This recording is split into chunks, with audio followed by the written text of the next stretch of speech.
Thank you, Mr. Byer. In your brief review of the handout from the UC, are there any tables or statistics that you think are misleading to us that you want to correct? And I'll ask you the same thing, Mr. Handel. Yeah, two things. I can talk about the handout real quickly. I'm not sure on display 3 of the value of that. Mr. Handel would say, and said to us a couple times, that the number of campuses that a student applies for may be a measure of student behavior as opposed to some other measure. You can't really control how many campuses a student applies to. That's an input into the process, not an output of the process. The SAT score table, we haven't audited this data. One of the things I do want to point out is that you can see in a couple places, if you look closely, that SAT scores have fallen below for non-residents. The resident scores in at least 5 locations here.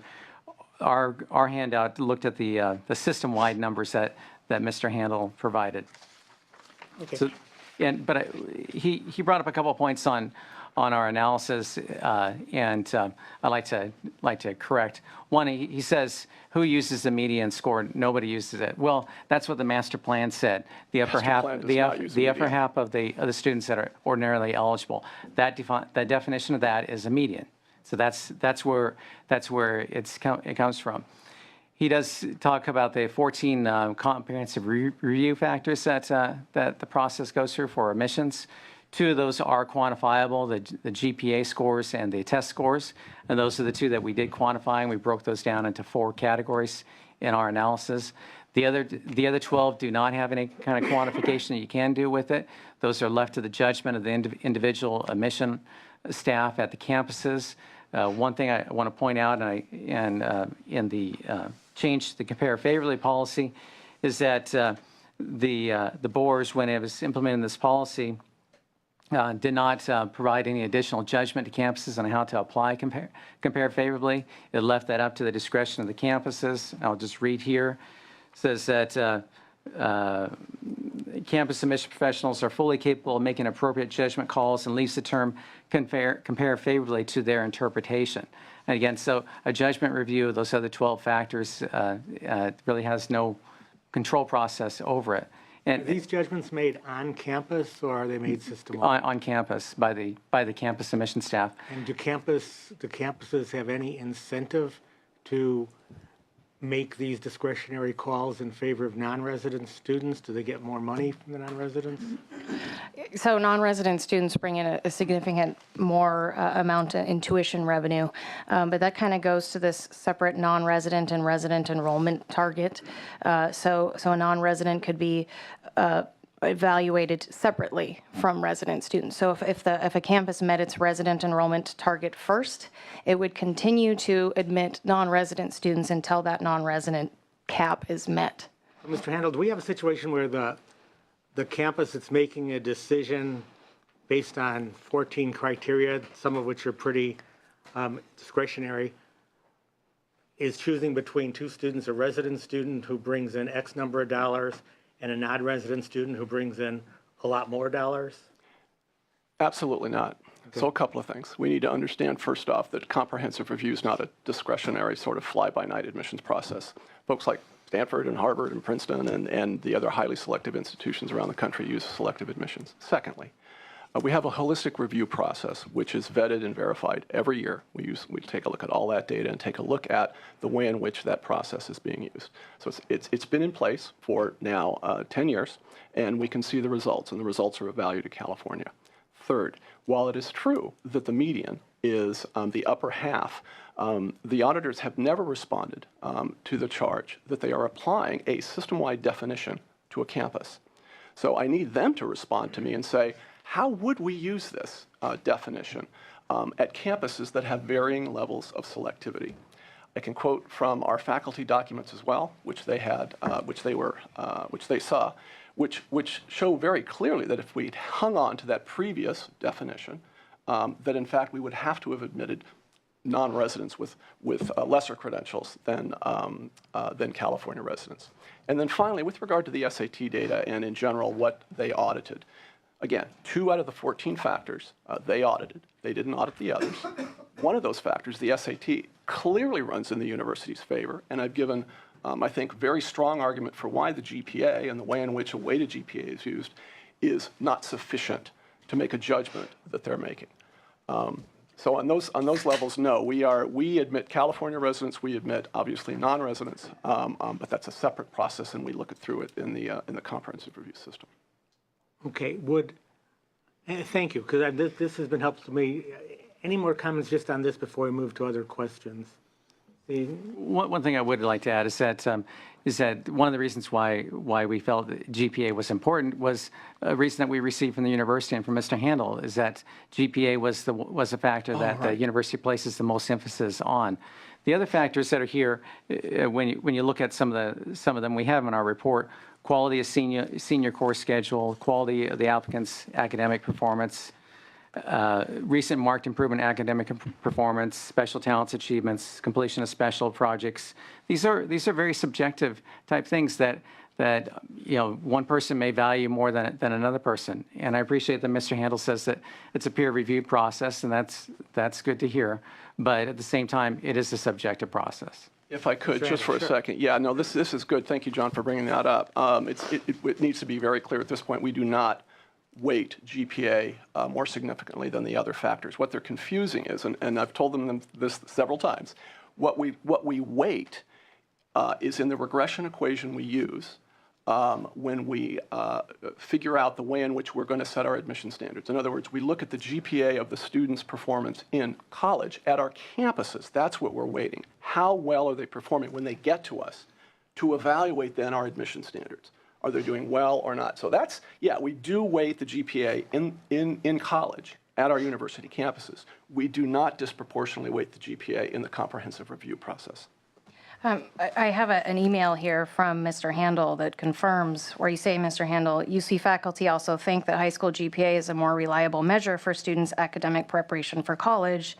These are some of the reasons why we added a quadratic term in our model to give more weights to high school GPA. That's correct. But what that email goes on to say quite clearly is that the GPA represents a number of those other comprehensive review factors that they did not audit. In other words, the quality of the A through G courses. This is why faculty like a GPA. It's the number of A through G courses you've taken. How did you do in those courses? Did you do well in the junior year? Did you do well in the sophomore year? What's the trajectory of your work there? So I'm not saying, and I certainly don't want to get this point out, the GPA is not important. But we do not disproportionately weight that GPA when we're looking at all the other criteria when we evaluate students and admit them to the university. Okay, thank you all. I've got just 2 impressions I came to this meeting with. I'm not sure if they're right or wrong, and I want your response to that, and then we'll go to other questions. I was under the impression coming in, and I think it is the general thought out in the public, that residents are less likely to get their first choice campus than non-residents. In other words, residents get admitted at greater numbers, but they're less likely to be assigned to their first choice campus. Is that true or false? Students can apply to as many campuses as they like. They don't rank them. So on average, they apply to 4. As the data show here, we admit more of them to multiple campuses. So they have an opportunity to be admitted to multiple campuses that they might choose. And if they do not, though, and this is critical, if they are not admitted to any of the campuses they've selected, we will find a place in the system for them if they're UC eligible. That's a guarantee we don't make to non-residents. That I understand. Okay. But so you're saying that resident students are more likely to get a campus of choice than non-resident students? They get more choices. Since they don't rank them, I wouldn't be able to say, oh, they wanted Berkeley more than they wanted UCLA necessarily, because they don't rank order them. And they get more choices. Okay. Any response by the auditor? Yeah, I'd like to note about the referral process that Mr. Handel mentioned. The university has stated that it uses its referral process in order to minimize resident enrollment. So the past, in 2014-15, the university referred about 11,000 resident students to UC Merced. So these are students who met the UC qualifications, yet only about 2% of these residents enrolled. And this, like Mr. Handel said, this process is not available to a non-resident student. So if a non-resident is admitted, then they are admitted to the campus of their choice. If a resident is admitted, they are not necessarily admitted to the campus of their choice. That was my understanding, but I see you shaking your head. No, Mr. Handel. no, they've misrepresented the referral pool just from day one. The idea here is this. A student can apply to any number of campuses and do, and on average, they apply to 4 or more. The data clearly show that they get multiple offers. But in those cases where you're UC eligible and you don't get any of your choices, we don't send you packing. We send non-residents packing. We say to that student, we got it. You may have applied to very selective programs at these particular institutions, but we're still going to find a place for you. And that's the referral process. So we say, we're not going to send you packing. We're going to find a place in the system for you.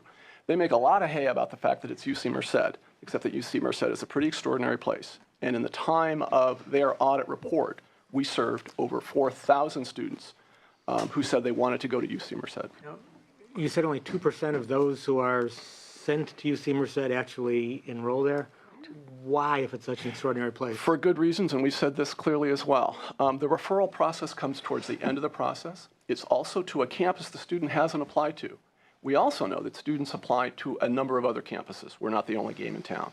So at that point, they may decide, well, that's great, thank you, but I have these other choices, and they go to other campuses, or they go to other universities. So 98% of those you refer to Merced choose not to go to the UC. In the last 2 years, that's been the case. But keep in mind a couple of things. Does that concern you? Well, it doesn't concern me. It concerns me in the sense that it reflects the state's inability to provide enrollment funding, because the referral pool is a direct function of how many students we're able to accommodate within California. A good example is this year. So we're going to take 5,000 more Californians, and the referral pool is going to go down 20%. Why is the referral pool going to go down 20%? Because I've got more seats, because California's funded more seats.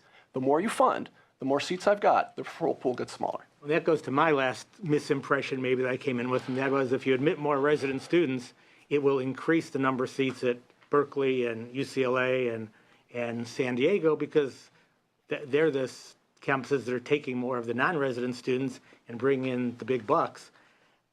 Is it true that we have more seats for residents now at Berkeley, UCLA, and UCSD? You bet, you bet. Those are the top 3 campuses. They're taking far more than their share of this 5,000. And again, as we said before, it's not really a matter of capacity. It's a matter of funding. We have now 5,000 more seats for Californians, and most of those seats are going to be at those campuses that you just mentioned. Any dispute, or that's accurate, Sergeant? So a couple things. Mr. Handel talks about the referral rate to Merced and the percentage that have enrolled, and said it's been 2% just to the last 2 years. Well, our report shows that it was 2% in 2014-15 and as low as 1% in 2011-12. The previous years from 2010-11 back to 2005-8, it fluctuated between 3 to 7%. So clearly, not a lot of students are accepting the referral. And no disrespect to Merced, we know it's a very fine institution. The fact of the matter, though, is that if a resident is placed in the referral pool, most of them don't choose to enroll in the UC system. The residents that are admitted to a campus of choice, 55% do enroll into the UC system based on the data that we have. As far as non-residents go, they're never placed in the referral pool. They're always given, they're either accepted to campus of their choice or they're not accepted. There's none of this buffer, this smaller group that gets placed in the referral pool, the 11,000 in the last year. The other thing about the increased enrollment at the 3 flagship campuses, Berkeley, Los Angeles, and San Diego, from the 2010-11 year to the 2014-15 year, we saw that enrollment of resident students actually declined by about 5,400 students at those campuses. So it's good to hear that the UC system will be enrolling more students at those campuses, but they have a ways to go to even make up for where they were in 2010-11. Is that correct? No, it's not correct on so many levels. So as Senator Allen mentioned earlier, there are campuses have different trajectories, and part of the decrease that you saw there was both a function of reduced support from the state, but also over-enrollment. So traditionally, I'm telling you this, but you know this. Traditionally, the California legislature has funded California enrollment. And in those instances when we went over, they funded the over-enrollment. Well, when the Great Recession came along, we still took those students, but we were not funded. So we were carrying about 7,000 students along that are unfunded. And so part of that was, and part of what President Napolitano tried to do, is to say, listen, we're not getting funded for those students. We need to reduce those numbers because that's what the state wants to support us for. On the issue of the referral pool, it certainly gets a lot of hay at this point, but let me just say one more time. If a non-resident gets rejected, they go home. We do something more for California residents. Now, granted, you might say, oh, well, it's not a great option for them. And I would argue that's true, particularly given the enrollment funding situation we have in California. But it's a guarantee. And it's a guarantee we don't give to non-residents. Thank you all for that. Now, we're going to go to questions, and I'm sure there are some from the rest of the committee. We'll just follow protocol and go to our vice chair first, then our other committee member, and then our guest who is vice chair of the overall committee, if that's right with you. So first, Vice Chair Morlock. Thank you, Chair. I'm good. You're good? Okay. Okay. No, I'm just a guest. Well, no, but I'm interested. Senator Nielsen, go ahead. Senator Nielsen worked on the 1989 master plan revamp. Mr. Chairman, I thank you for allowing me to be a guest here today, but I certainly have a vested interest in this. It's clear to me that this comprehensive review is very subjective. And there's no way that's going to be consistent campus by campus. But let's get to my point, and I speak with experience. I'm the one who authored the legislation that created the Blue Ribbon Commission for the review of the master plan in the 80s, and created the joint committee that Senator Vasconcellos chaired. I sat on that committee. After the Blue Ribbon Commission spent 2 years traveling the state doing hearings, considering the master plan and how it might need to be reviewed, then our joint committee met. And then we came up with the legislation to refine or update, if you will, the master plan. I authored the legislation related to CSU and UC, joint authored by Senator Vasconcellos, and he authored the community college bill, which I joint authored with him. So I think John and I knew what we'd be talking about, and I think if he's sitting here, he'd concur with me. I find the analyst's review and analysis much more compelling as one who was so intimately involved with this. And the comprehensive weighting does bother me. And it's taken in the context of so much of what I've heard in the debate and the discussions over the last 2 years with the budget. When the legislature has not provided the funding that certain spokespeople for the university wanted, it's been bluntly stated, then we'll go bring in more students from out of state and out of country because we'll make more money. Now, that's been unequivocally affirmed here that money is made by that. You want to call it profit? It's profit. It's also been, I think, convincingly stated, at least to me here, that that money hasn't necessarily gone into making more slots for California students. In individual campuses, it's been used for other purposes. At the least, that's arguable. Well, that's not really what it's intended to be. And it's not really a good message to deliver to the legislature. If you don't give us all the money we want, well, we'll just go get it in whatever way we want. Nor is it consistent with the quality of education.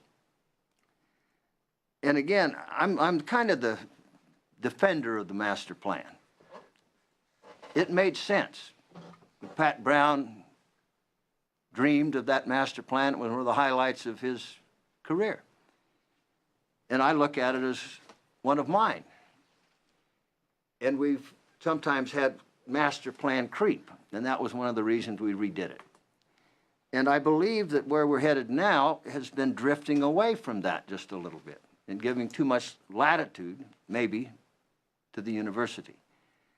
This is an area of great concern to me, and that's why I have been looking at this with great interest. So What I'm hoping to see us achieve here, in terms of the funding for UC, we want to make sure that UC is well funded. And their targets to be able to supply more in-state student slots is accomplished. But that not at the expense of more out-of-country students coming in. The master plan really focused on California first. It should, and it should continue to. That's my point. So as I'm reviewing this, that's the context in which I'm taking it. And it does concern me. And when you talk about this change of policy, of the review, the more comprehensive approach, even the timing when that came into place is instructive. Why would that have to happen? It happened to facilitate some other ends. And one of the ends, I would argue then, is the out-of-state placements, the out-of-country placements. That's the way I look at it. Now, I'm not being accusatory and I'm not being angry about it. I'm trying to be dispassionate, but I'm also very committed to the master plan and seeing us keep faith with that master plan and to see some action in this budget that sort of redirects where I think we've drifted off track a bit. If I might, thank you for that. No, I mean, that's wonderful context to provide, and I appreciate that particular perspective. And I don't think, frankly, that we're, at least, I'm just the admissions guy. I mean, I grew up in this town. I grew up in California. And so my goal is to enroll Californians. I don't think we're that far apart, but I appreciate that perspective. Thank you. Thank you for being here. We appreciate the discussion. It's not hostile, it's constructive. But for me, it's constructive with me trying to nudge it another way to where, to me, it's consistent with the master plan. Folks, too many people don't even know that we have a master plan. But it's been such an anchor for higher education for so long. I'll shut up now, Mr. Chairman. Now, I want to thank you, Senator Nielsen, for providing the historical context that we too often lose around here because of term limits. So that's very helpful. Very much appreciate it. Move now to Senator Allen. Yeah, very interesting. I appreciate everyone coming in. As you know, I sat in on the Joint Legislative Audit Committee's hearing on this very issue, and I got a chance to ask questions and hear some of the other questions as well. So we're all kind of struggling with the varying information that we're being given by both the university and by the state auditor. I'll just repeat something that I said at the last hearing, which is that I've heard you again kind of talk about how non-residents ought to be at least as qualified as residents, and I really do want to reiterate my understanding and my sense, even of those folks who tend to want to defend the university in this situation, that we ought to be looking at folks who are more qualified, and that's very much the spirit of what's been what at least I've heard from my colleagues in all sorts of different contexts. I understand, you're basically, I think you're looking at the same data and just looking at them in different ways. And I understand how you can read this exact same data in two different directions. I mean, absolutely, we've got this complicated system-wide metric, and then we've got the fact that every campus has totally different admission standards and totally different levels of competitiveness. And so there's also this whole question about GPA and how different states may have different standards with regards to GPA. Though the point's also well taken that okay, well then let's look over time at non-residents' GPA and how they've shifted and altered, particularly after the imposition of this new admissions policy. The flip side, of course, is then now they're accepting so many more non-residents. It's a different kind of pool. And so that has to be taken into account when you're trying to look at the GPA data over time. So all of this is very interesting and helpful. I will say that I think there's two kind of takeaways for me. One is that the UC is struggling with dealing with a new budget situation, and that's that we are spending about half of what we were spending in the late 70s, early 80s on the University of California, both in terms of real dollars that are corrected for inflation and in terms of the percentage of the state budget. And I think that this is just a real challenge around the Regents table. I served as the student regent back in 07 and 08, and I remember that challenge then, and I know in some respects it's only gotten worse. And the university is really struggling with this. and trying to come up with creative solutions to keep funding coming in the context of all those changes, while also staying true to its master plan commitments and its general mission of mass education and democratic education and social mobility. I would just kind of continue to ask the university to on the one hand, you have to defend yourself. I understand that, but at the same time, there is I think, a deeply held belief amongst the residents of the state of California that this is something that we have invested in consistently over time. We have not, even though we're not investing enough, we have not stepped back in the way that Michigan and North Carolina and others states did in terms of their investment in their public university system.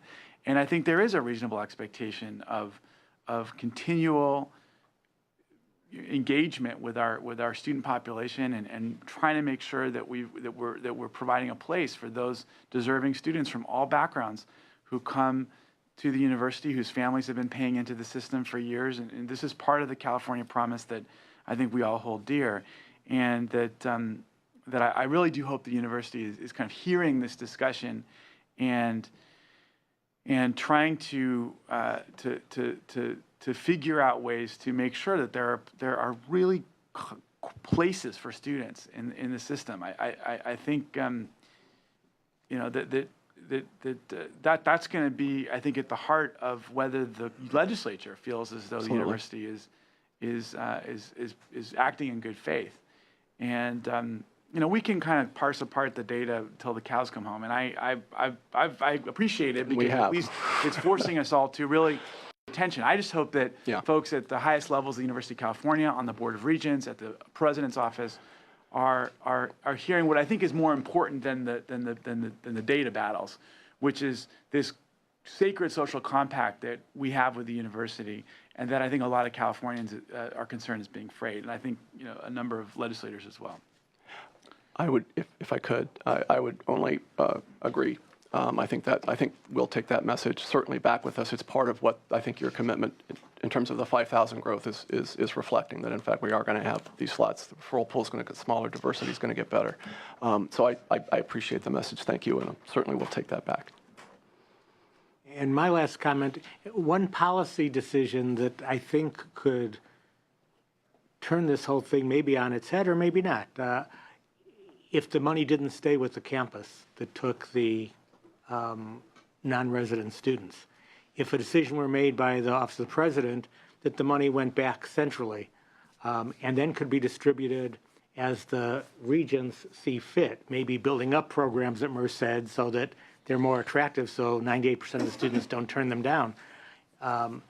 Maybe that'd be less incentive for San Diego and Berkeley and Los Angeles to take so many out of state and out of country students, and maybe they'd take more of their in-state because they wouldn't be seeing all the fruits of the taking the non-resident students.